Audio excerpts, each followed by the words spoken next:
Welcome to another episode of Off the Menu. I'm your host, Vincent Franchini from Tumblr House, here with an irreducible Charles Coulombe.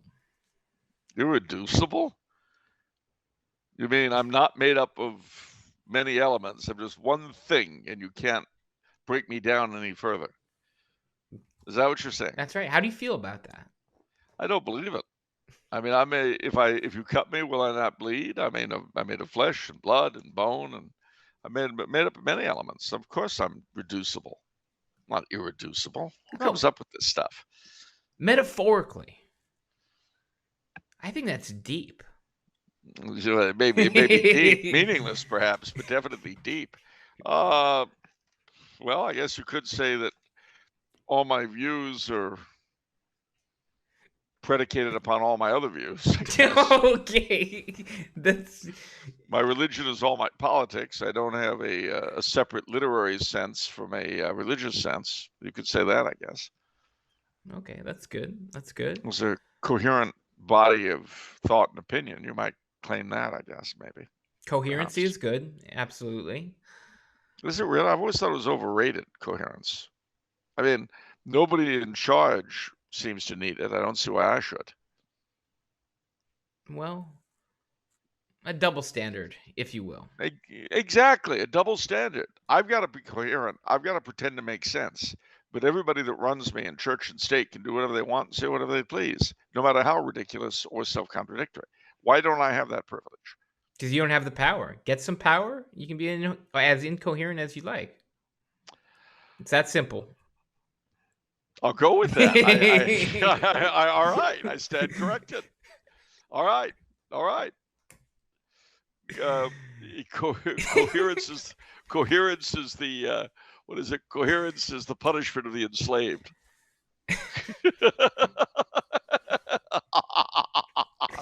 Incoherence is the prerogative of the ruler. So you're looking great, Charles. I think everyone's happy to see. You're pretty chipper. What's going on with you? I'm feeling much better. Yeah. Not 100%, but I am feeling much better. And of course, in real time, this is Saturday the 14th, the 56th anniversary of the Human Be-In in Golden Gate Park in San Francisco, which was itself the prelude to the Summer of Love in 1967. When my generation struck a blow for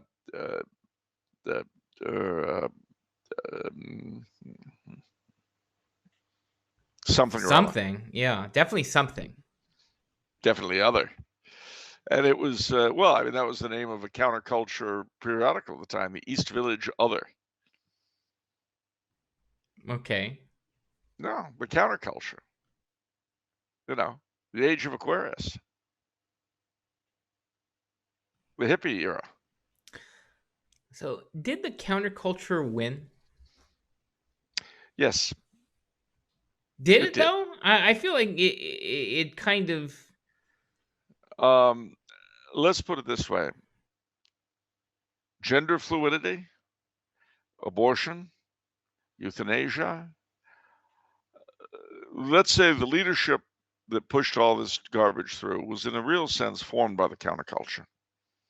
Unfortunately, the better parts of the counterculture were dropped. All you got left with was the dregs. Yeah, I think that's what I was thinking of. Yeah. So in all the places that mattered, I guess the morals, I guess the counterculture won. That's where they won. But in terms of the creativity, the colorfulness, the amusement value, that all got left behind. Sad. Yeah, I would say. But that's not all to meditate upon. Because at the time of the counterculture, you had the civil rights movement. And people are going to be watching this program on a federal holiday, Martin Luther King Day.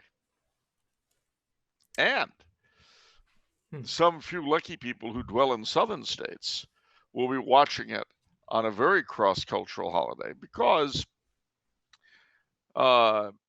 King was born, I think, on the 16th of January.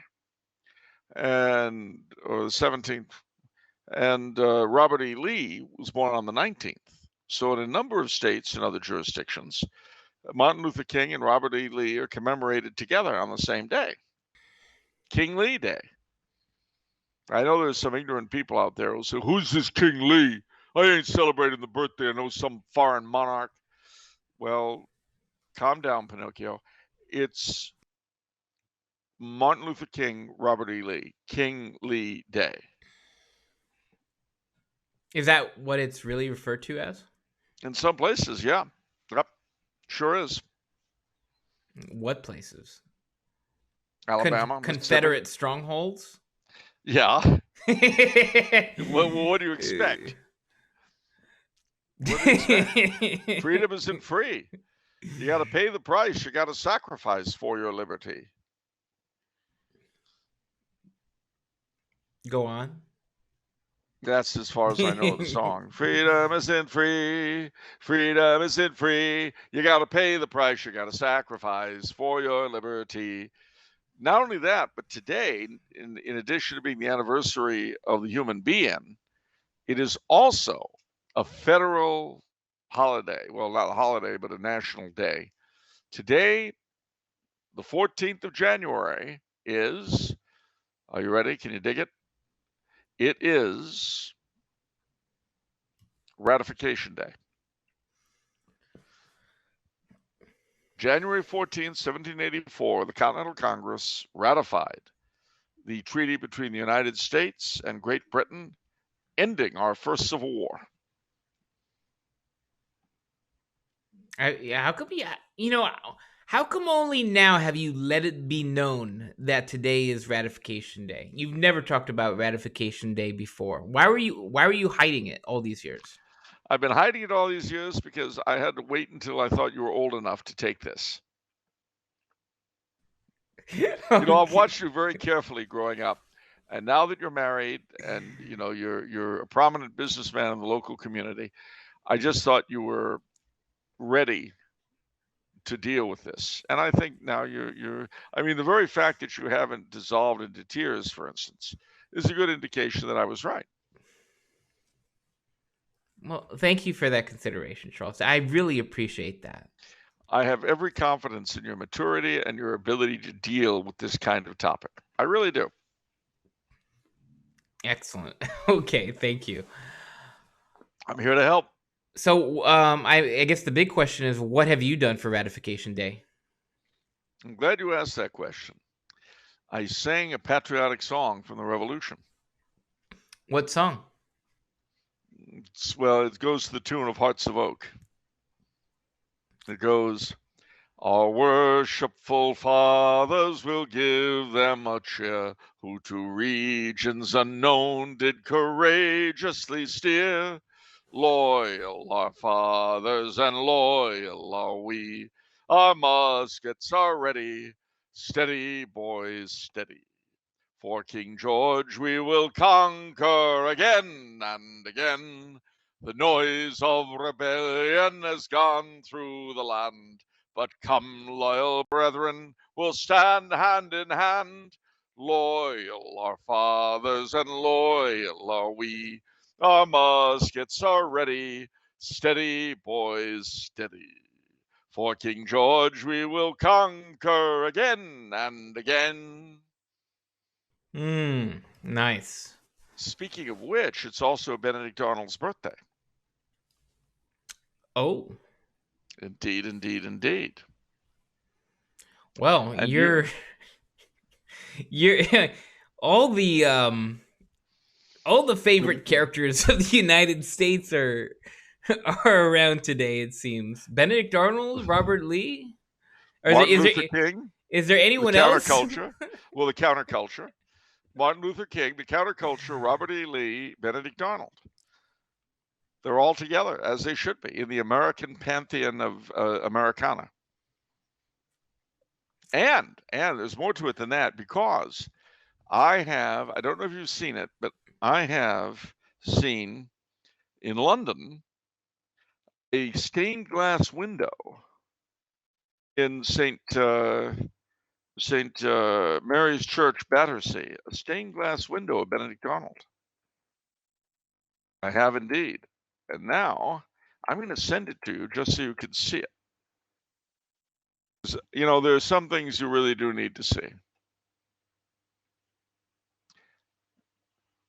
And that, you know, yeah. A hero of two nations, it says. Well, it was a hero. I mean, if you think about it, he was the victor of Saratoga. He saved the American army when they were smashed by the British and French Canadians in Quebec. He managed to get them out in one piece. And believe me, it's one thing to lead armies. There you go.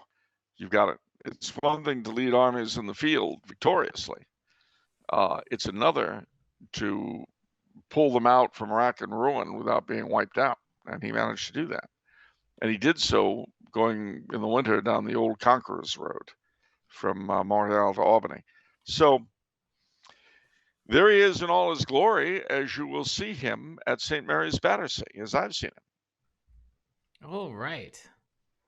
So I think that this year, this Kingly Day, we should celebrate and renew our national conversation with the memories of Benedict Arnold, Robert E. Lee, Martin Luther King, and the counterculture. Not to compare and contrast, not to condemn or to applaud, but to expand the conversation. What about General, the great General William Howe? You mean the real traitor of the war?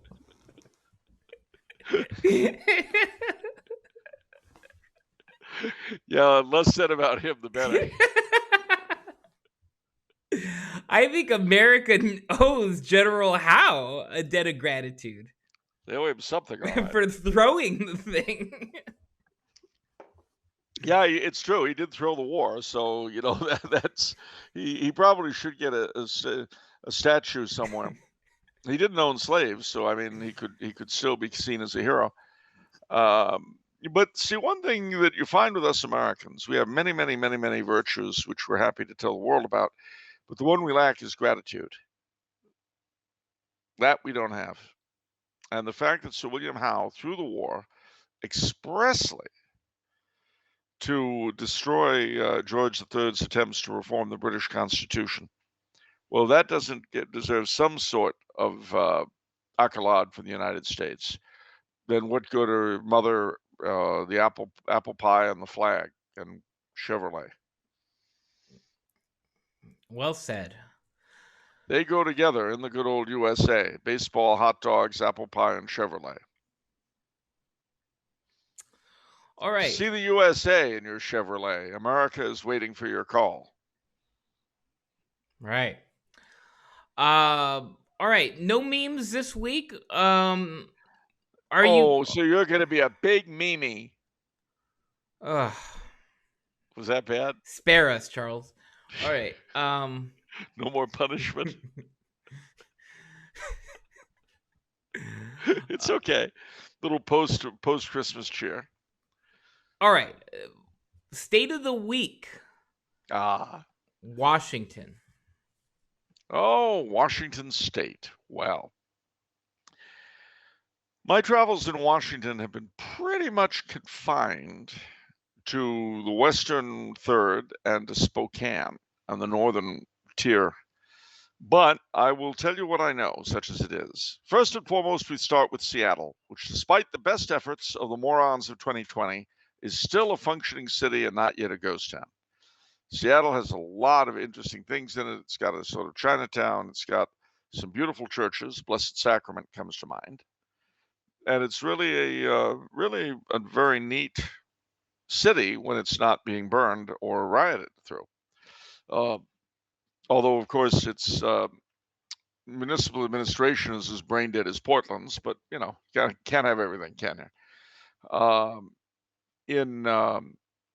You have the islands in Puget Sound that have a number of interesting towns in them. So it's worth exploring in some detail. Port Angeles, which is there at the top of Puget Sound, and the place where you get the what do you call it? The ferry to Victoria, British Columbia. Lovely little town. I've enjoyed my stays there. You've got the Olympic rainforest, and that is something, a temperate rainforest. It's quite amazing. I spent the summer of 1981 at Fort Lewis, Washington, which was the only post in the military that I've been to where you wear your fatigue sleeves rolled down, because even in the height of summer, it's cool and rainy and lush. So I have to admit I much enjoyed that. Seattle also, incidentally, is renowned as a great coffee city. If you're a fan of Starbucks, that's where it started. So now you know. If you start to head toward Portland, in Portland, Oregon, in search of ever more stupidity, or you can, but on the way you'll come to a town called Toledo, and there is St. Mary's Mission, very old historic Catholic church. It was the area was settled by French-speaking Métis from the Hudson's Bay Company. The Salish Prairie, it was called. No, the Cowlitz Prairie. Salish or Cowlitz, one or the other. Anyway, so St. Mary's is a wonderful old mission church. Vancouver, Washington, has two things of particular interest. One is Fort Vancouver, which was originally the seat of the Hudson's Bay Company in the whole Oregon country, which was Washington, Oregon, Idaho, part of Montana, and the southern half of British Columbia. That was all the Oregon country. And Dr. McLaughlin administered it all from Fort Vancouver. Nearby is St. James Church, St. James Catholic Church, which was St. James Cathedral, and was it was the headquarters of the former diocese of the Oregon country. One other place to see in Washington is, of course, Spokane, which is in the northeastern corner of the state toward Idaho. There is both Catholic and Episcopal cathedrals that are worth seeing in Spokane. And of course, one of the local jokes is that Spokane is, in fact, the biggest city in northern Idaho. While we're thinking of the excitements and amusements of the hot summer of burning love in 2020, I'm reminded of the group of rioters and looters and burners and other scumbags and riffraff that got on a bus in Spokane and took it to Coeur d'Alene, Idaho, for the purpose of looting and pillaging and burning there. Unfortunately, they'd come to the wrong town. When they got off the bus, they were surrounded by locals with guns, who cordially offered to blow their little brains out if they didn't get back on their little bus and go back to Spokane. And I think there's a lesson there for all of us.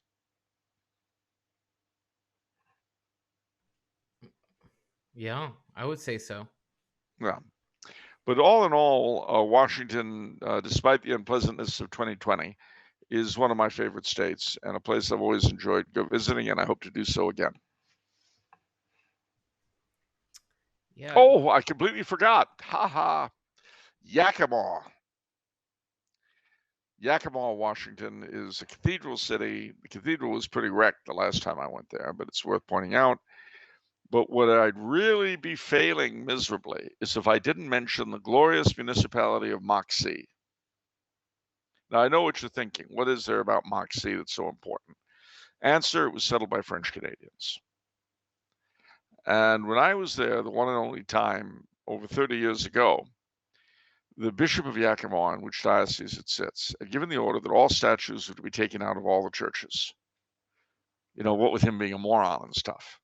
So this did not happen in Moxie, as I found out. I get there, and I was wondering if the French-Canadian identity had survived. First thing I run into is this old fellow dragging a bucket of blood across the street. And I said, "Qu'est-ce qu'il passe? What's that?" And he said, "C'est pour faire le boudin." It's to make blood sausage. So I was happy to see that, beauty remained. Well, then I went into the parish church, and it was beautiful. All the statues untouched. And so I talked to the pastor and I said, you know, your bishop at Yakima has given the order that all these things are to be destroyed. How come that hasn't happened here? And he said, well, I told the bishop that if I tried to, they would slash my tires and then my throat. So he backed down. When French Canadians retain the faith, they tend to be kind of expressive. What Moxie is like now, I have no idea, but that was my impressions of over 30 years ago. Good. We like expressive. We like Moxie, when people can express themselves. I mean, that's beautiful. Now, Moxie was nowhere near Pepsi. Okay, yeah, that makes sense. All right. So moving on to the questions. Did you see the yawning rabbit hole waiting for you? What? No, sorry, Charles, you're cutting out. I'm gonna go to the first question. All right, Ryan. You wouldn't do this to Tyrone or Lydia. Ryan, excellent question from Ryan, who says, if Charles had to fight alongside one of the two following men in the Battle of Los Angeles, would he choose Carl Renner or Carl Rahner? Ooh. I'd defect to the Romulans. Death is not an option, nor are aliens. Well, it's a tough call. I mean, I suppose from the standpoint of survival, Renner would be the better call because, you know, like a cockroach, the man survived everything. But the problem is that he'd be quite likely to sell me out for the sake of his own survival. So that he's a little problematic. Rahner might not understand the fact that there was a reality involved. And that, you know, the laser rays being fired at us by the Romulans could actually hurt. That might not occur to him, given his philosophy of life, until he'd been burned through. So I don't think my chances of survival would be that great with either one of them, frankly. Okay. But I guess it's better to go out literally in a blaze of glory with Carl Rahner than to be turned over to the Romulans by Carl Renner. Wow. Final, you're going to go with Rahner over Renner? Over Renner, yeah. Wow. Okay. Whew. All right. Cockroach politics never appealed to me. Right. So Ryan also asks, well, actually, he says, Dear Vinny, please ask Charles, what is he hiding from us about John Carroll, Georgetown University, and Americanism? I ask, being a student of the nation's oldest Taylordian university. All right, Ryan, will do. Charles, what are you hiding about John Carroll, Georgetown University, and Americanism? None of them were at the Battle of Los Angeles. Well, we knew that. You could. Well, yeah, see how well I've hidden it? Oh, it wasn't. No, it was in plain sight. It's like hiding in plain sight. That's the effective way to do it. Nobody ever accused John Carroll of being at the Battle of Los Angeles or any of the Americanists, and for that matter, Georgetown University. But I am hiding the fact that the nearby Convent of the Visitation has a beautiful painting given to the convent by Charles X of France. So I am hiding that. I'm hiding the fact that, I forget the name of their main hall there, but it's very, very beautiful, although it is kind of a shrine to Americanism. And I'm also hiding the fact that where 60 or 70 years ago, there was something like 4 or 5 functioning chapels scattered throughout the university that had masses every day. Now there's only one. So I'm hiding all that. Why would you do that to us? Did you think we weren't emotionally prepared? That we weren't emotionally mature to be able to handle that? Yeah. Wow, because remember, well, Georgetown, like the Jesuits themselves, Georgetown is supposed to be one of the premier Catholic institutions in the country. I'm hiding the fact that at Biden's inauguration, the Jesuit who permitted abortion research at Georgetown in the labs while he was president of Georgetown. He was the one that gave the invocation at Biden's inauguration. I'm hiding that. And I'm hiding one other thing, that I went to Holy Trinity, Georgetown, for Mass, where JFK used to go, and a lot of the more liberal Georgetowners do to this day. And, well, when the Mass was over, I talked briefly to somebody who said, "You've got a great voice. Have you considered lecturing here permanently?" I said, "No, I haven't. I don't live here." I will, however, for the sake of you living in Georgetown, I will recommend 4 places. 1, the Tombs, where I've had many a pleasant hour. 2, Martin's Tavern. 3, my own club, the City Tavern. And lastly, but not leastly, Georgetown Cigars. It's a great place. You can go, light up, and smoke your cigar in perfect peace and harmony. I like Georgetown. It's actually my favorite part of the capital. Beautiful. Yeah, it's a beautiful place. The steps are there that you'll remember from the movie. Excuse me? What movie? The Exorcist. It's set in Georgetown. Did you reference The Exorcist before you said the movie? So you just said the movie, and then I'm supposed to know automatically that it's The Exorcist? In Georgetown, they do. This isn't for you. This is for Ryan and any of his pals who are listening. So in Georgetown, when you say the movie, everyone else in Georgetown knows Exorcist. God. Yeah. Wow. No, when you mention the Georgetown Steps, yeah. And when you mention the Tombs, they know it's a bunch of drunken Georgetown students drinking heavily. All right. Are you embarrassed by that? No, I don't. I care not for Georgetown or its reputation. Be true to your school. It's not just my like school. You would to your girl. Be true to your school now. Rah, rah, sis, boom, bah. Be true to your school. Do I have to get into a Beach Boys mood to make you loyal to the old alma mater? That's not my alma mater. It's not mine either. What's your point?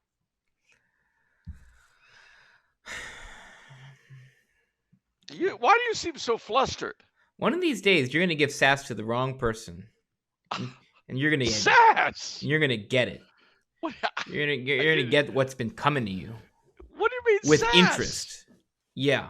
There. It's already happened. Why do you think I was so sick for those weeks? I'm recovering.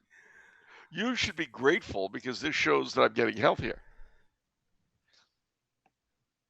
See? Well, okay, that's fair. It makes for a good show. I'll give you that, 100%. Okay. I mean, could you imagine if I were the kind of respectable weenie that passes these days? We'd have nothing to show our audience. It'd just be like, "What is the next question, please?" Wow. I serve the master cylinder.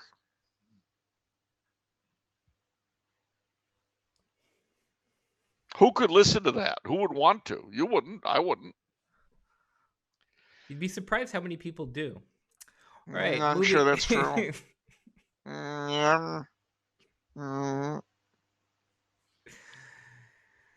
All right. Have you been to Weenie Central sometime recently? You want to go by Weenie Central. Charles, I live in Weenie Central.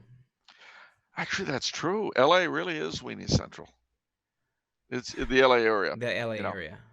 Despite Chief Clancy's best efforts. Move along, you little weenies. Whap! You don't want to make weenie noises at Chief Clancy. He doesn't respond well. One of these... Oh, officer, it's just terrible. Bam!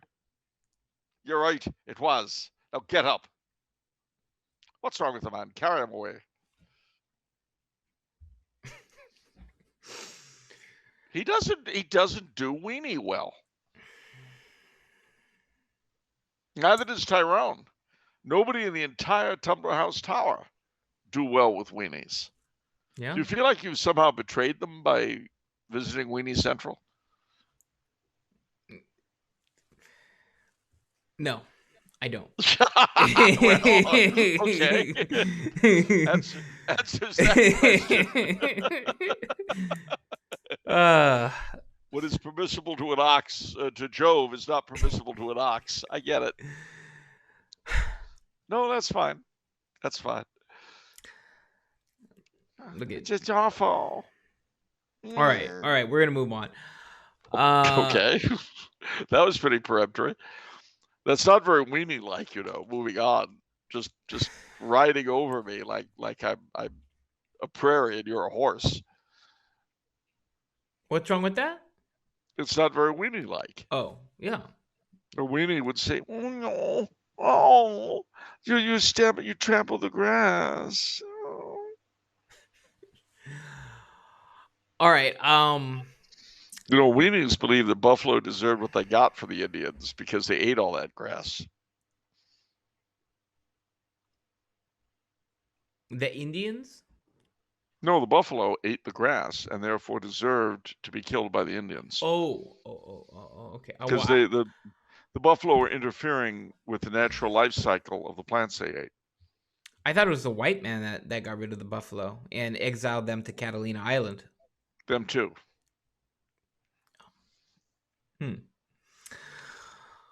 Okay.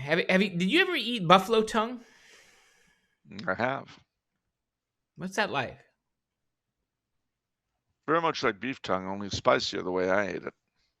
Where'd you eat it? Where can I get some buffalo tongue? I ate it on the res in South Dakota. Wow. Reservation. I got that one. You know why the Indians were here first? I don't know why. They had reservations. Oh.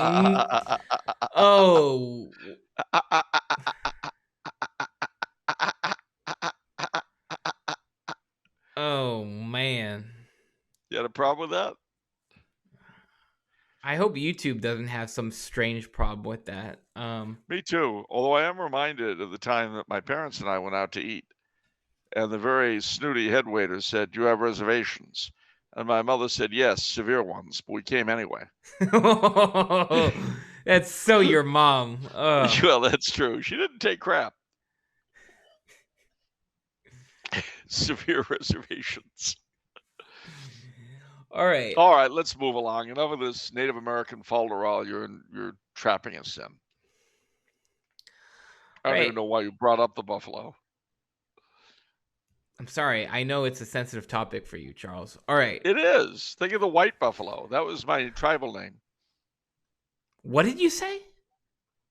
White buffalo. That was my tribal name. I'm just blown away. I don't even know what to say to that.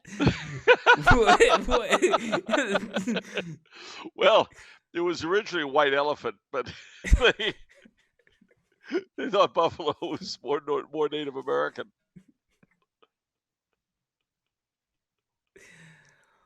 White buffalo. So that's your name.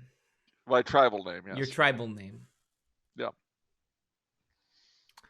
What if that's going to make it to your Wikipedia? All right. I don't know. You know my tribe. What's your tribe? The Alamani Indians. Right. From your high school? Uh-huh. That's right. Of course, they had to change the name. Now they're the Weenies or something. I forget. Yeah. All right. It's like the Washington Redskins behind me. Shout out to Ryan, too. That's a Washington Redskins thing there, Ryan. Gosh, I don't know what our Arcadia High School must have had to change too, because we're the Arcadia Apaches. Yeah, now they're the Arcadia Mandarins. Yeah, I'm sure. You don't want to comment on that one, do you? I'm sure. No, I know. I know what's going on. All right.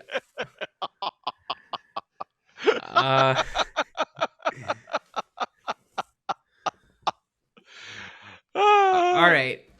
Cal says, "Hello, Vincent and Charles, and a joyous Advent to you both." Sorry, this is a little late, Cal, that which I'm asking this question, but thank you all the same. As I have been researching Eastern Orthodoxy as of late, the controversy over the Filioque inevitably came up in my research. Regardless of whether the Filioque is theologically correct, why is it that the Latin Church added the Filioque to the Nicene Creed in the first place, given the opposition that the Eastern churches had to the change?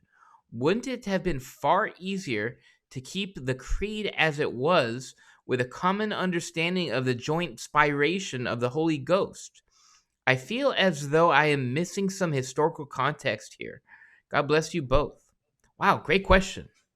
It is. And of course, the reason, as you might have guessed, is that there were heretical issues in the West that had to be addressed. And they figured the best way to address them was to add Filioque to make clear the spiration of the Spirit from both the Father and the Son.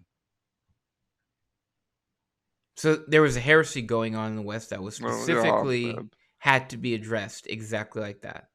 Yep. Okay. And the thing to remember, too, is that the subtleties of Greek and Latin are such that they just didn't translate well. When Filioque translated into Greek, if I remember correctly, has kind of a weird, comes out kind of strange. From Latin to Greek? Yeah. Yeah. Okay. Well, what do you know the name of the Western heresy? I don't remember. Okay. All right. A question from Brian, who says, Dear Charles, what do you think about the recent German coup attempt to install Prince Heinrich the 13th? Oh, the very fabric of German democracy shuddered. 25 elderly people plotted to overthrow the German Republic. They gathered 2 rifles, well, a rifle and a pistol, and 400,000 euros and some gold. And with that, they were going to overthrow the very fabric of German democracy. In the immortal words of the German Chancellor, this was as great a threat to German democracy, to the German government, as the January 6th insurrection was to the United States.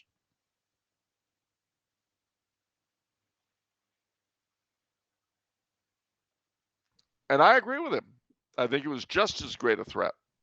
And I believe that both of these horrendous events should be commemorated by an eternal flame in front of the Reichstag to remind us both of these 2 attempted coups and the Reichstag fire of 1933, with which I think they're very closely connected.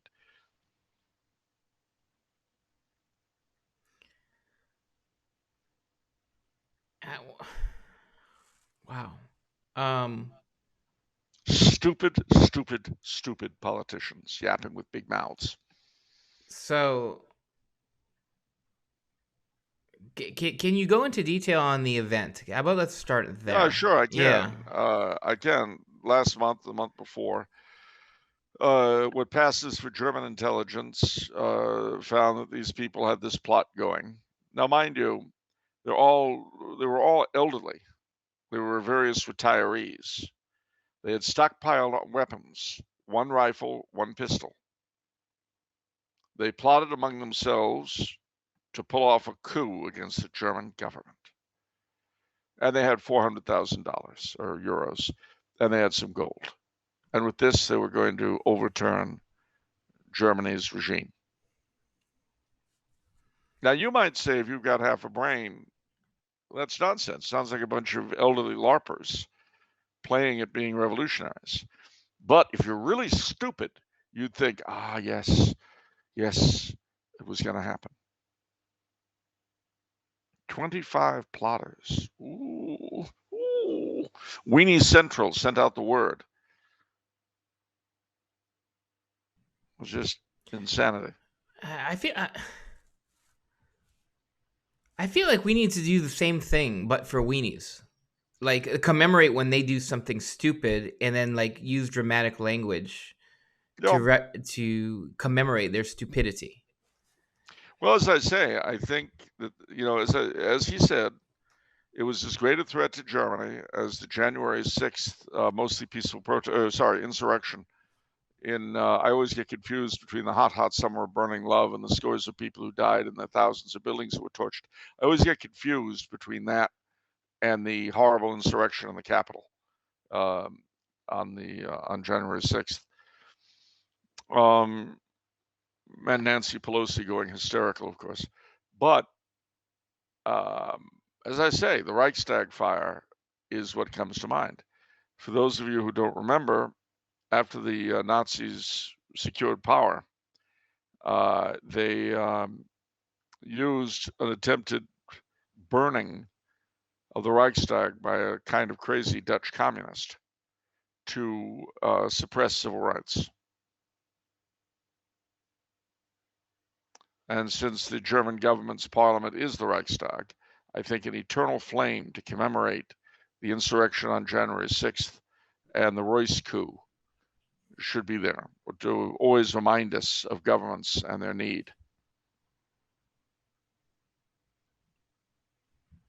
Wow, that's pretty impressive. So you actually did an accurate and relevant metaphor comparing it to the Nazis. No! To the Reichstag fire. That was supposed to be the work of a communist. I am not going to say that the government was wrong in any of these three cases.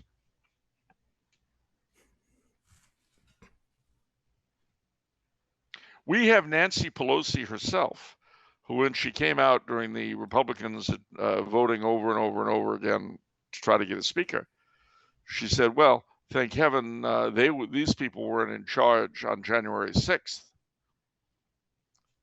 She was very upset. She had a computer stolen from her office. I'll bet you've never had your computer stolen from your office by an angry mob of buffalo hat wearing people. No. Did you ever have a seat that was sacred to you sat upon by a QAnon shaman? No. No, you haven't. In the immortal words of President Barack Obama, on that day, the Capitol was desecrated.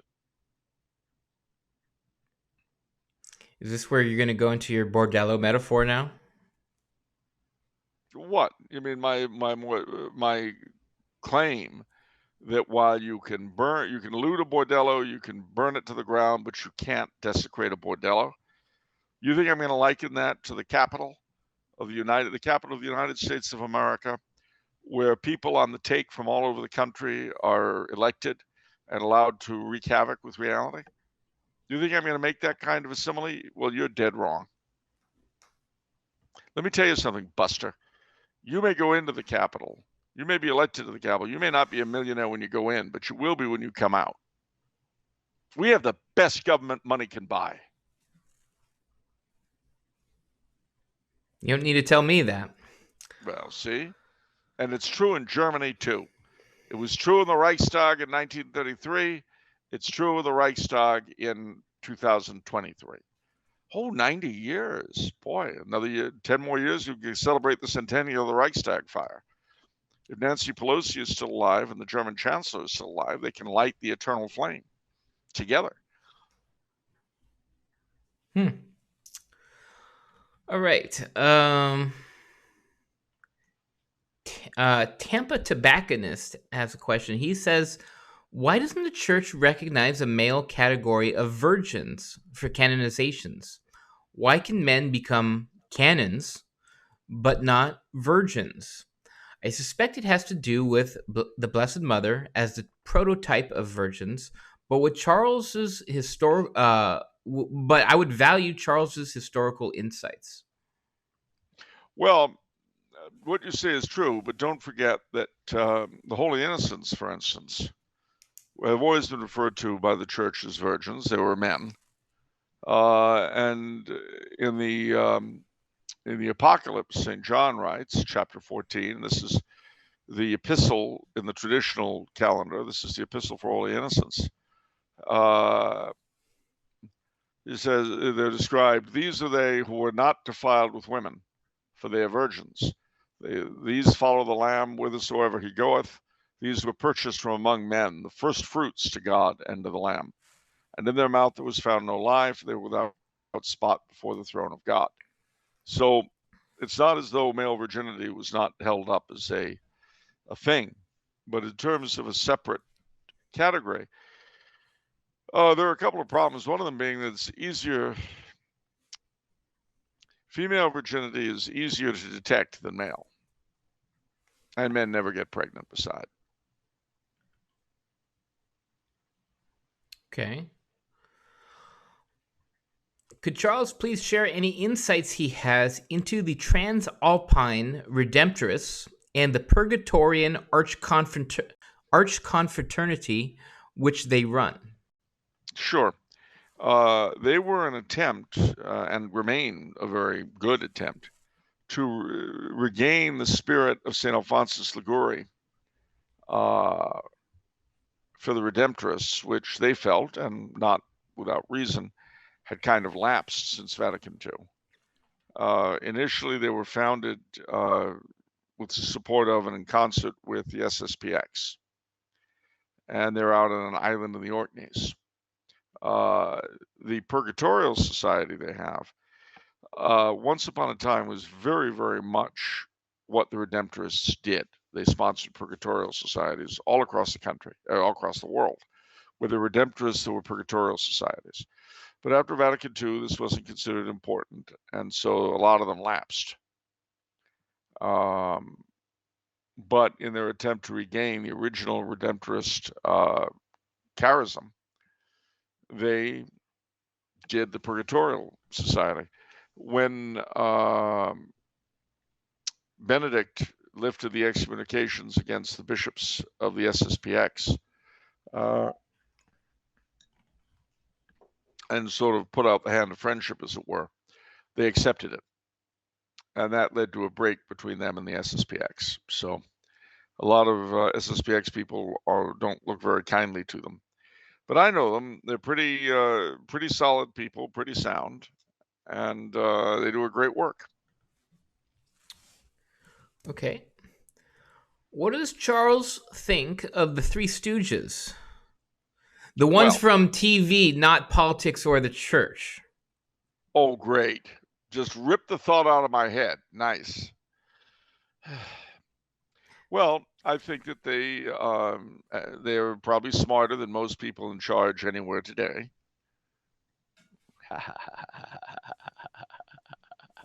think you can outfox me on that one, smart guy. No, they're very funny, slapstick. What's not to like? Do you have a favorite episode or a favorite stooge? Mo. Really? That's surprising. I personally like Curly, and I always felt like everyone loves, because he's got sort of the iconic antics to me, you know? Curly and Shep both. Yeah. But Mo, I think, Mo most clearly symbolizes leadership today in the world. I thought of Mo a lot during the lockdowns. Yeah, because he's the smartest of the Stooges. And he's the leader, right? Exactly. And so I thought of Mo a lot during the lockdown. I thought, boy, I could see where this is the way Mo would run the show. Yeah.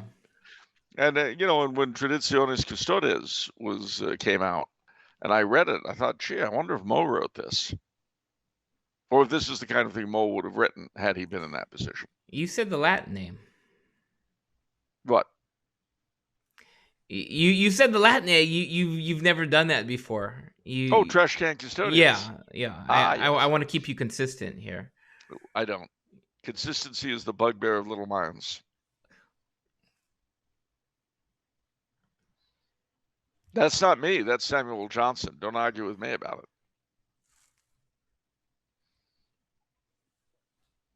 it. That doesn't make any sense. I'm pretty sure that does. I had to think about it for a little bit, but that doesn't make any sense.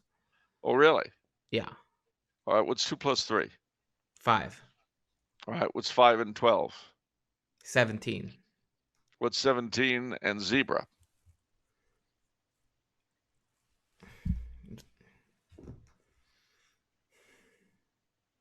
Is this a test of consistency? I mean, what are we doing here? I don't know. Who says we're doing anything? Let me call in Salvador Dali to answer that math question. I don't know. I would say it's Zebra 17, but never mind. Which could have been the title of a painting by Salvatore Dali. Zebra 17. You know, my Aunt Jenny knew Dali. Cool. Yeah, my mother's sister, the one that owned the art gallery. And he was very impressed with her because she pronounced his name properly. Okay. Dali. Yeah. That's where the accent is on the I. Yeah. But everybody calls him Dali. Salvador Dali. It's Salvador Dali. Okay. Salvador Dali. That's right. And that was how he knew that Barbra Streisand wasn't calling his name when she's saying, "Hello, Dali." Okay. Do you know what I saw once at the Doodah Parade in Pasadena? No. The Hello Dalai Lamas. I don't get paid enough to do this. You've never been to the Doodah Parade? That would help you a lot, is to attend the Doodah Parade. Excuse me? It would help you a lot to attend the Doodah Parade. Yeah. Why? It'd loosen you up mentally a little bit. Loosen me up? Yeah, open the windows. The windmills of your mind. I think you need to shut your windows. Everything's blowing out right now. Oh, do you hear yourself? Have you ever been to the Doodah Parade? No. See? You don't know. You need to go. When is the next Doodah Parade? That's an interesting question. Let me see. When is the next? Ladies and gentlemen, if you don't know the Doodah Parade, it is one of the Pasadena Doodah Parade. Oh, it's already happened. November 20th, 2022. Well, there's a loss for you. That's too bad. It's actually kind of a satire of the Rose Parade, believe it or not.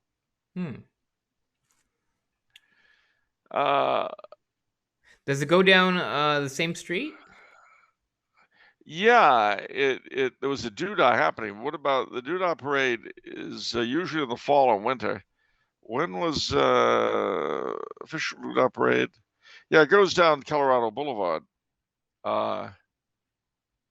Wow, that's a big deal then. Oh, it is, but you know what? It will be returning in 2023. Oh, they had kind of a gathering to prepare for it. I got it. Is it the Old Town Pub? Well, that's great. How do you spell this so people can look this up if they're interested? It's Doodah, Doodah. Okay. And it is sort of it's a very, very local Pasadena thing. It's a satire of the Rose Parade, actually. All right. But we'll see, if you're a Pasadenan, you're used to literally thousands of outsiders descending upon your fair city for the Rose Parade every year and getting drunk and, doing various things and making life difficult.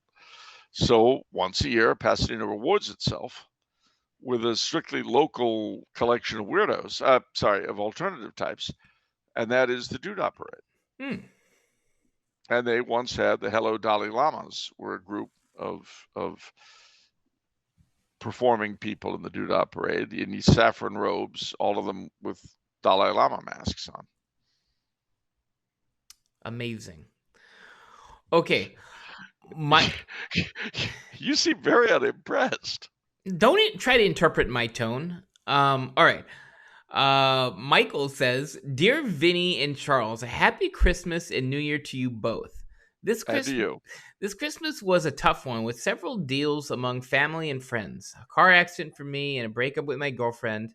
I have a couple questions regarding prayer to help me through this.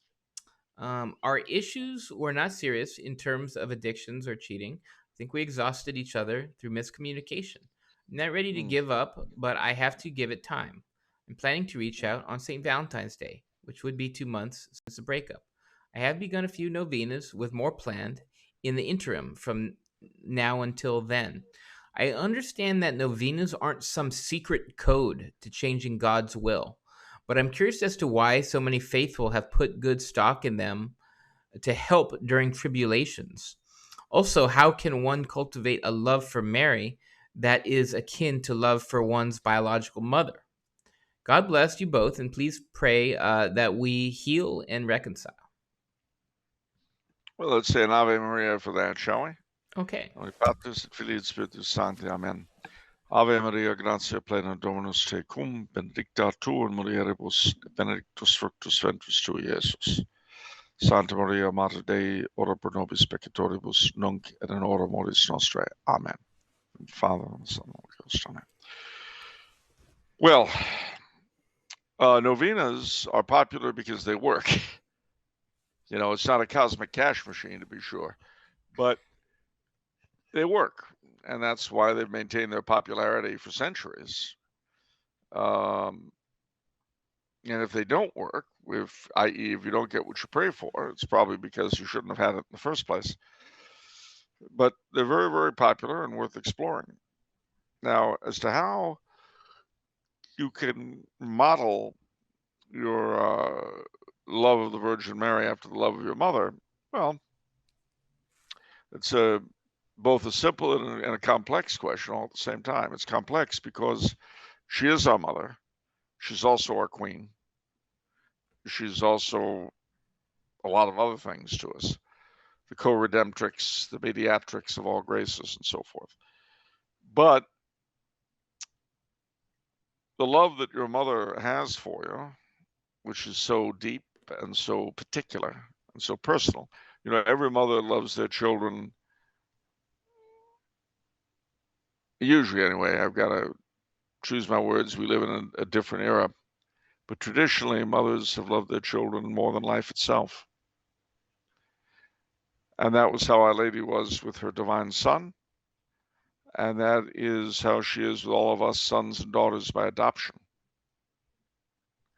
So think of the most intense love your mother has ever had for you and multiply it infinitely.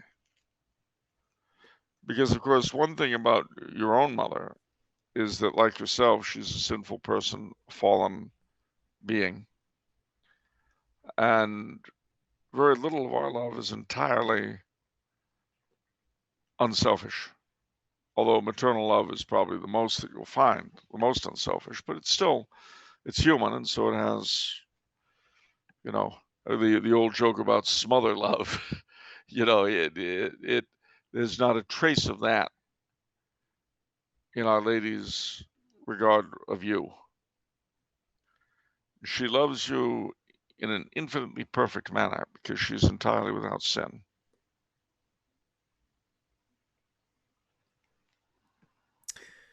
You know, for me, I feel like virtuous women in general, particularly mothers, if you have a good mom, um, you know, make the Virgin help you understand the Virgin Mary more, right? Because it's more real. Like for me, there's instances where there's a very particular aspect that you hone in on, and that helps you understand the Virgin Mary more. And conversely, I feel like virtuous men perhaps would help women understand Jesus more, right? Because that's we're called to be more like these people. So I don't. That's how I look at it, and that's also fostered by love too. Like you recognize that when you have a love for a person, you know, you see these good things, you recognize them, as compared to modern society where we're always trying to see the worst in people. You know, if a person is 99% good and 1% bad decision, we harp on that 1%. Well, that's not born out of love, right? So you don't hold with the saying that Twitter is love? No, I don't hold to that saying. Twitter is not the shining Catholic. Twitter is not that shining city on a hill. I'd like to see that in a sampler on somebody's wall. No, it's all good, but no, it is true, and of course, similarly, the Holy Family, Saint Joseph, Our Lady, and our Lord, is the ultimate. I mean, how do you understand how families should be? Look at the Holy Family. We're still very much in Christmas time right now, and our nativity set should still be up until Candlemas, and this should give us something to reflect on. In St. Joseph and Our Lady and the Infant Jesus, you see a model for the domestic church, so to speak. Yeah. All right, so good luck to you, Michael. Yeah. Final question, last but not least, is from Andrew from New Jersey. Oh no. Okay, no, don't even tell me the question. I'll answer it. Are you ready? Great. Pine Barrens. What? Pine Barrens. Yeah, what's Pine Barrens? I don't get it. Not what, but where? Yeah, some stupid New Jersey aspect where New Jersey people make it a big deal, but really, in the grand scheme of things, it's not a big deal. One of those things. Firstly, there's nothing minor about New Jersey. Everything's deadly important. Secondly, the Pine Barrens are in southern Jersey, and they are this sort of wilderness area inhabited by people of varied backgrounds. Not the most intellectually focused necessarily. The Pineys, as they call them. And it's also the location of Fort Dix, New Jersey. Which is notable why? It's in the Pine Barrens. Okay. The Pine Barrens are important because of the location of Fort Dix. Would you like to know why Fort Dix is important? No. All right.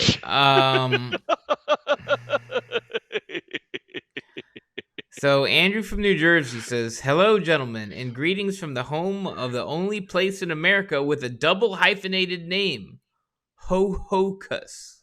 Ho-Ho-Kus. The great state. Ho-Ho-Kus. Okay, whatever. The great state. Two hoes who kuss. Gentlemen, I am a Catholic who lives in the suburbs. Some might even call me a suburban Catholic. Ooh, the burbs. My question is, what exactly are suburbs? When did they come to be and why? What was there before the suburbs? I've heard it said that suburbs did not begin to appear until the 1950s, yet American suburbs claim history that goes back to the 19th and 18th centuries. So how can this be? Are there suburbs in other countries? How similar are they to American suburbs? P.S. First. The burbs. All right, well, to answer your question, the burbs actually go back further than the 50s. They go back to the 19th century and the invention of light rail. You see, once upon a time, you lived in a city, which was generally small and compact, or you lived in the country. And if you lived and worked in the city, then because your only way of getting around was either by car, by foot, or by horse, you were limited as to how far out you could be. But in all the major cities of Europe and America, the invention of light rail, trolleys, and things like that allowed people with money anyway to live further and further out. And that's why in most major cities you've got inner and outer suburbs. Now, one of the interesting differences between Europe and America is that in Europe, it was the working classes that moved out to the suburbs. And these eventually, and the poorer people. So eventually you had a setup where the cities themselves, the inner cities, were very well-to-do with people with money. But the further out you went, the poorer they were. In America, it was the reverse. Our wealthier moved further and further out as first the railway and then the automobile kicked in. And of course, with the automobile, you could go further and further out. Now, to answer your question, while these places as suburbs are relatively recent, many of them existed before as small rural villages. And then what happened? Let's say you've got someplace, I don't know, Franchini's Creek. Now, the little village of Franchini's Creek, say, is 13 miles away from Newark. So before they brought in the railroad, Franchini's Creek was a farm town, little village with, you know, a blacksmith and maybe a general store, a post office, etc., and farms around it. And that was all there was to Franchini's Creek. But then light rail came out and people started moving in like 6 miles away.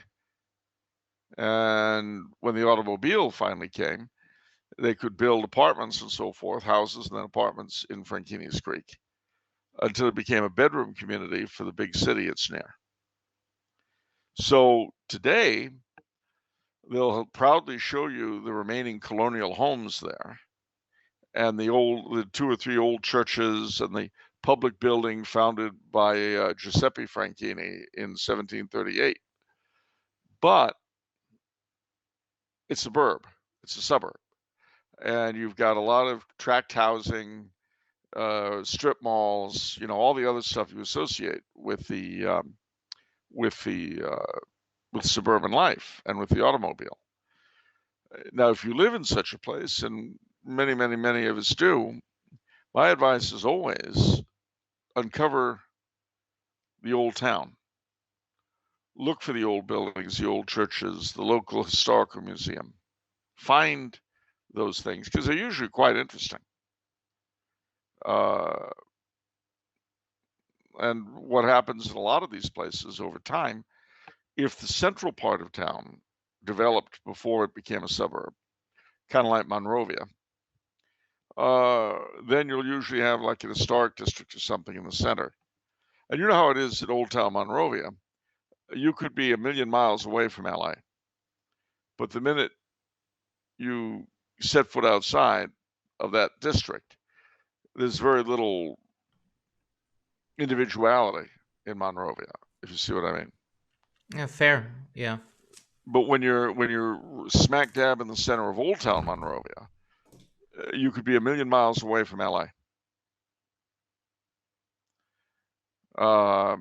Because the old part, it's called Old Town for a reason.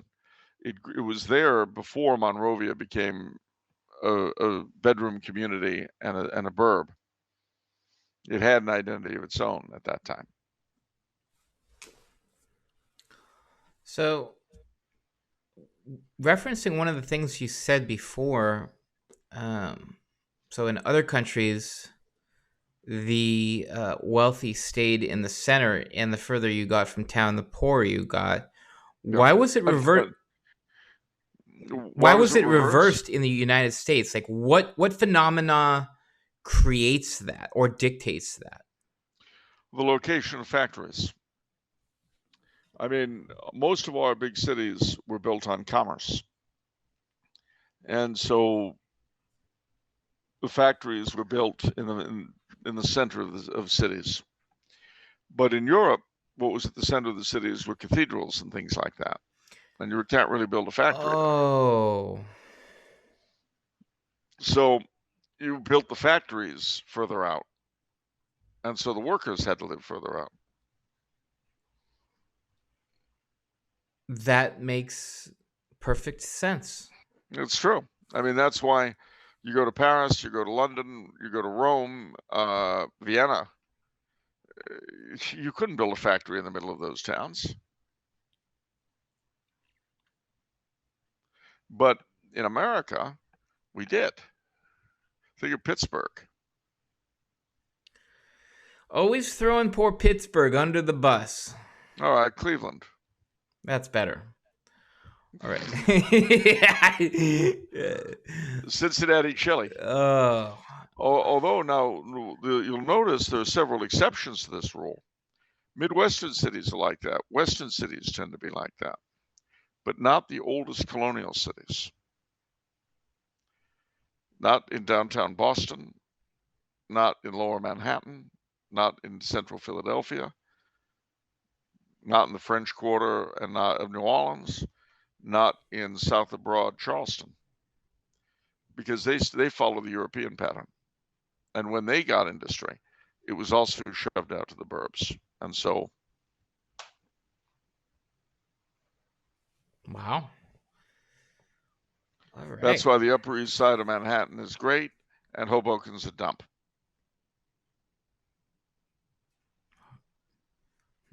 What about Hohokus? It's heaven on earth. Paradise. Okay. All right. Well, now there's several things we've got to remember. Yeah. Which you're trying to brush off or cover up.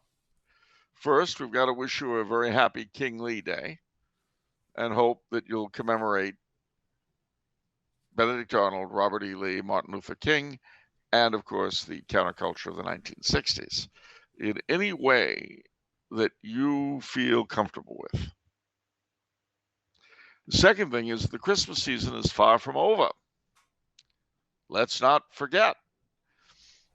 It's the 14th now, but we have that Royal Week coming up. The 21st, Louis XVI. The 25th, Robert Burns. The 28th, Charlemagne.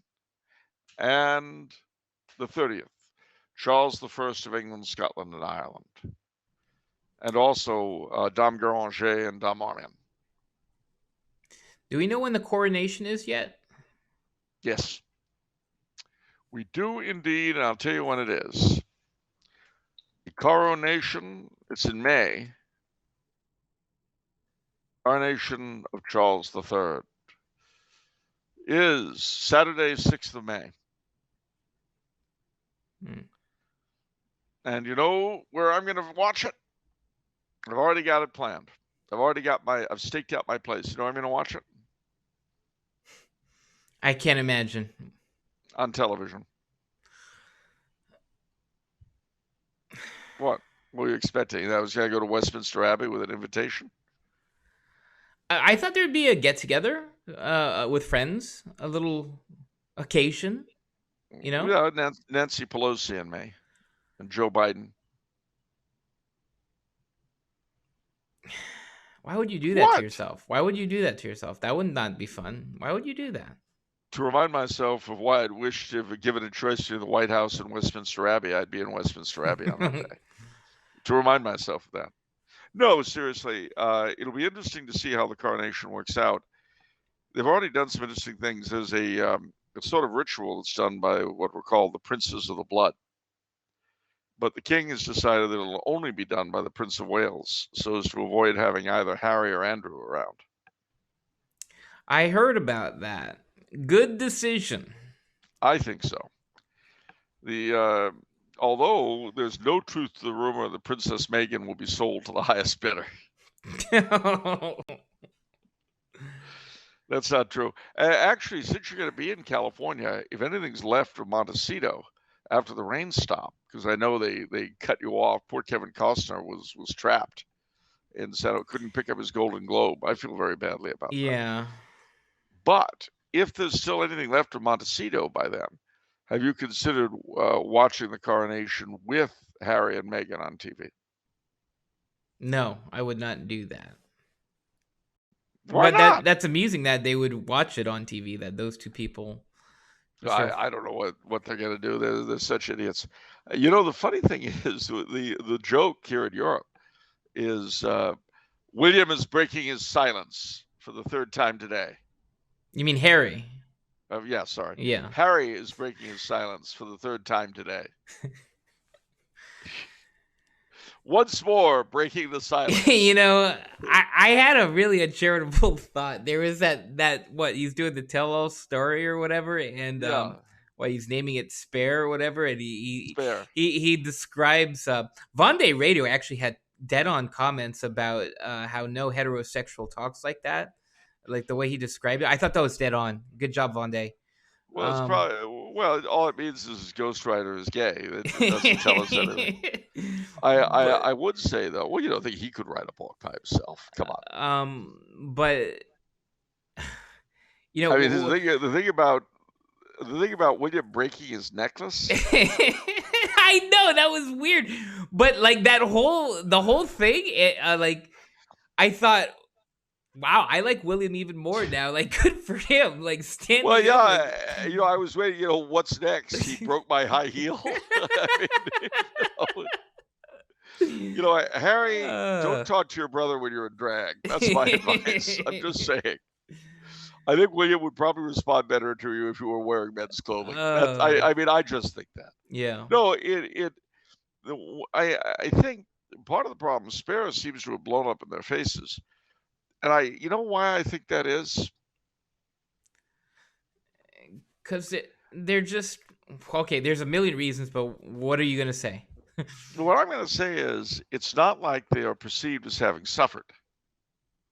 It's not like they're out on the street starving and their children are, going without clothing. Right. They're sitting there in Montecito. Everything they've got is as a result of their being connected to the royal family.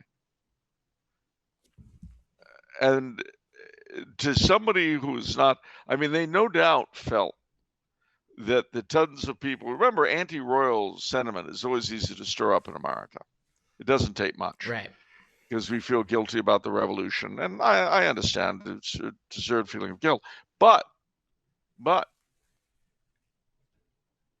the problem is they would have to have been seen to have really suffered. And they just haven't. They lead a privileged life that's far better than the majority of people in the United States. You are not going to get sympathy. I mean, if I stood up before the great American public on television and said that my life had been blighted by the fact that my dad wouldn't spring for a couple of polo ponies, I wouldn't get any sympathy at all. Well, I don't know. It's so weird, right? Because they keep doing stuff and they seem oblivious to the fact that everyone hates them. Hate might be a little strong, but it's the more they do, the more real that hatred becomes. Yeah, that's what I'm kind of saying. Yeah. See, if they were smart, what they would do is shut up and lead dutiful lives. Carefully massaged, of course, by the public. I mean, if she were out working at some soup kitchen, yeah, they could win the public to their side. Yeah, maybe it's if they were doing something but all they're doing is sponging off what they are. Yeah. So, I mean, look, yes, it's true. Americans are easy to incite against the royal family. You bet. Unless, of course, they actually meet them and then they roll over and want their bellies rubbed. But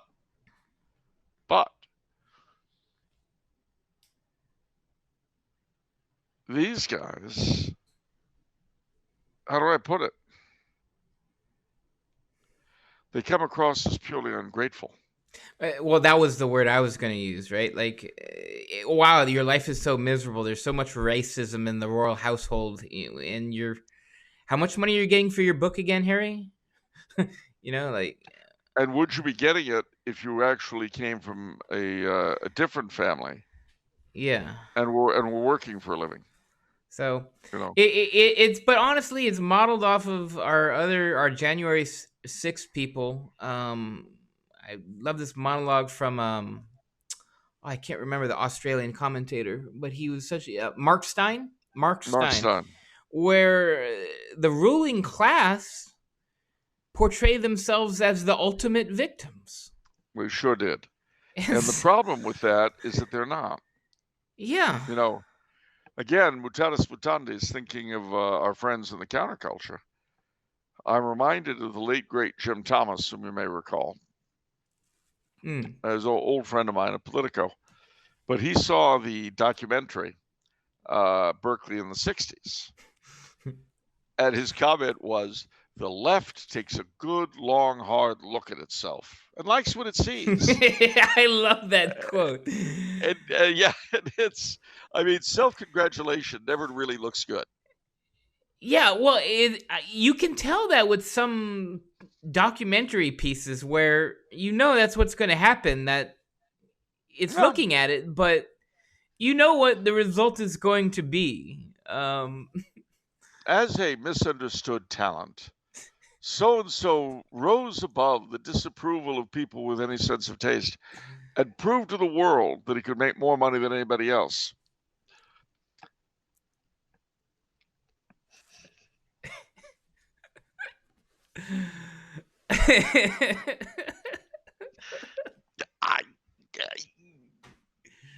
Now, why that documentary didn't win at Cannes, I just don't know.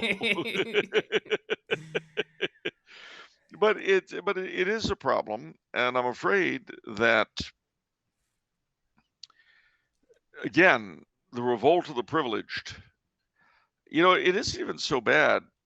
And you look at people like the royal family, and if you know something, or if you don't know something, you do a little bit of studying, you can see those people work bloody hard for everything they've got. They work extremely hard. But you look at someone like Nancy Pelosi, and you're like, what are you doing, woman? What do you do with your time? There was this stock deal that back in 2008, and she was speaker then, and she and her husband got some sort of early break on the thing. The insider trading? Yeah. Kind of. Okay. Kind of. And she's asked about it. And she says, well, that's not important. That's not true. And the guys look at it and says, what? What do you mean it's not true? Of course it's true. No, it's not. I'm not going to sit here and answer that kind of question. All right, don't. And she gets a free pass because she's Nancy Pelosi. But while she gets a free pass in the press, I don't think if she wrote her memoirs, they would sell very well. I'd be interested to see what the sales figures on Spare are going to be. I don't know. I don't either, but I'm willing to make a wager. And that is that the coronation will outdo anything William does in the ratings. Harry. Sorry. You keep Harry. I keep trying to forget the Sussexes. Yeah.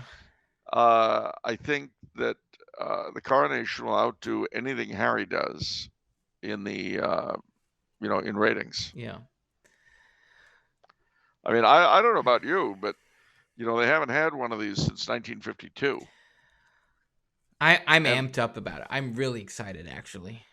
Yeah, I am too. I'm looking forward to seeing it.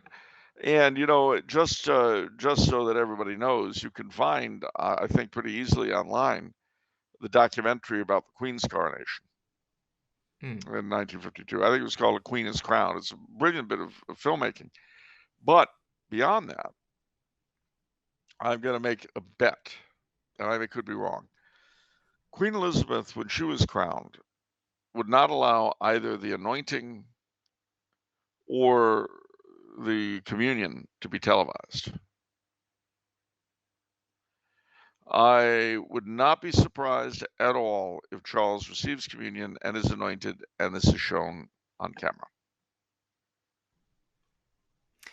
Yeah, you said this before, and it's so cool to think about because it's such a simple action that's on TV for 1 second, and yet what can come out of that is unbelievable. Yeah, well, I mean, it's like the King's speech. I don't know if you saw it, but his Christmas speech. But just standing there by the birthplace of Christ and mentioning that this is where, as the Bible tells us, this was the birthplace of our Lord Jesus Christ.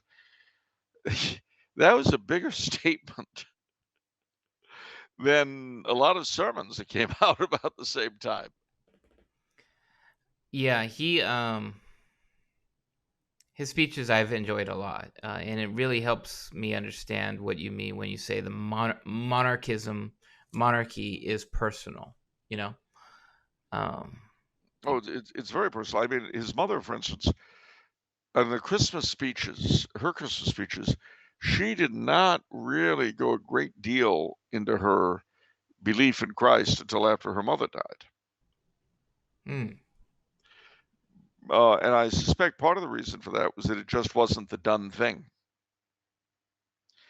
But after that, for the last 20 years, more in some years, less in others, but she's never failed to mention Christ. Uh, you know, Now Prince Charles, of course, he's decidedly a mixed bag. Or King Charles, I should say. Boy, old people. King Charles is decidedly a mixed bag in many ways. But having read so much of what he's written, in fact, if I could find it, there's he made a comment that he wrote a letter, I should say, that was quoted in a biography.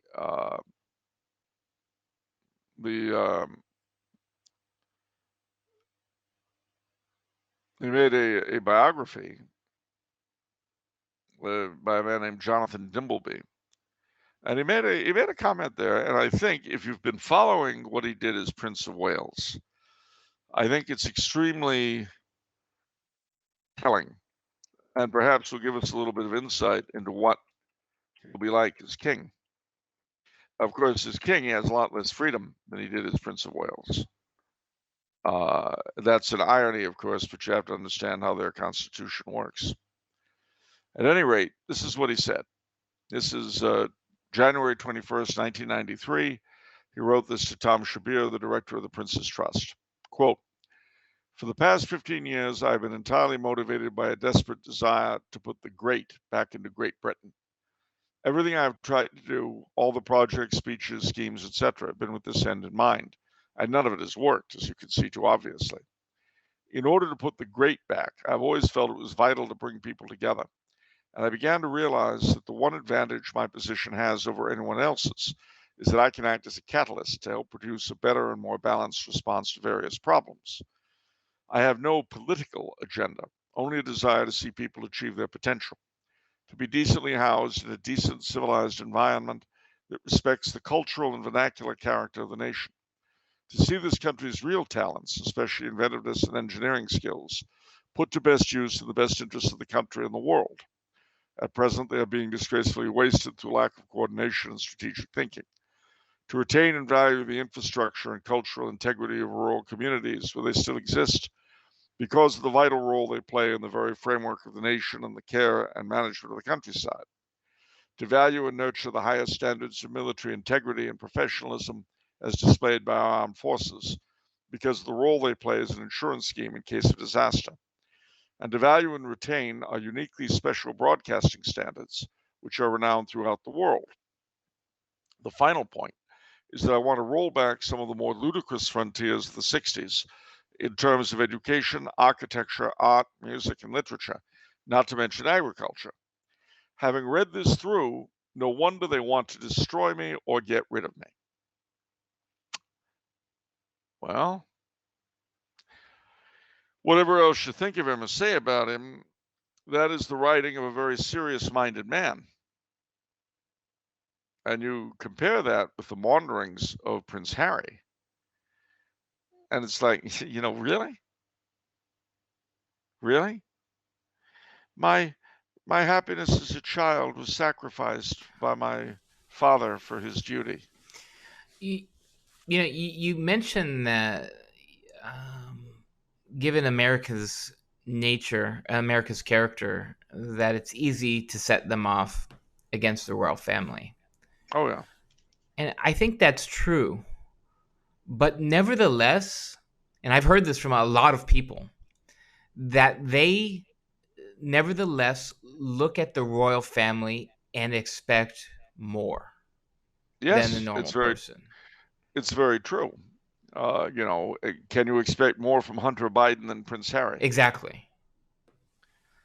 And the truth of the matter is that people do expect more out of Prince Harry than they do Hunter Biden, which is Yes. good because they're not going to get much out of Hunter Biden.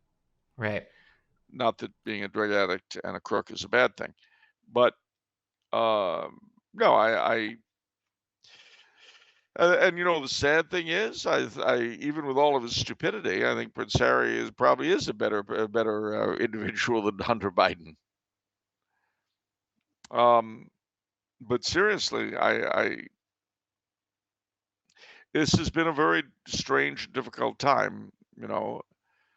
We lost Pope Benedict, we lost the Queen, we lost Cardinal Pell, we lost King Constantine of Greece. The grown-ups are all going off to the Grey Havens and leaving us here in Middle Earth. The pre-boomers. There aren't many of them left.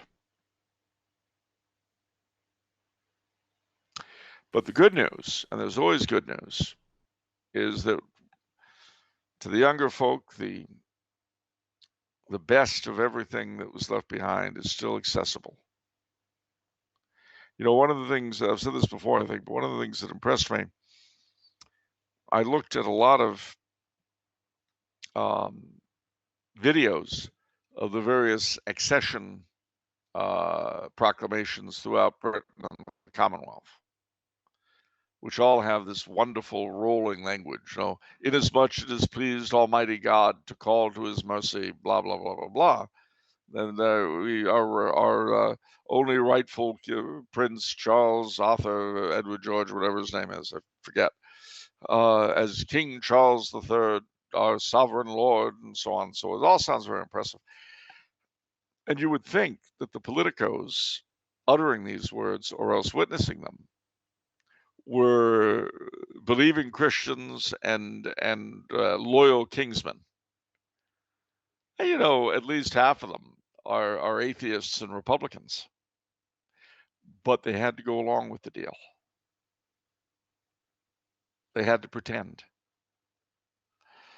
And I presume that pretense will continue to the coronation. It'll be interesting to see also what kind of representation comes from the realm governments, from Canada, Australia, New Zealand, and so on. And, again, the death of King Constantine last week reminded me of just how awful the political classes really are. Greece is almost a grotesque example of a decent monarch surrounded by scum. I'm reminded of a poem by Robert Browning, one of his Three Cavalier songs. It starts out, if I remember correctly, Kentish Sir Byng stood for his king, bidding the crop-headed parliament swing, and raising a troop, unable to stoop, and watch the rogues flourish and honest folk droop. But of course, ladies and gentlemen, this is an issue that's been with us since 1642, religiously since 1518, and of course, socially and culturally since 1968.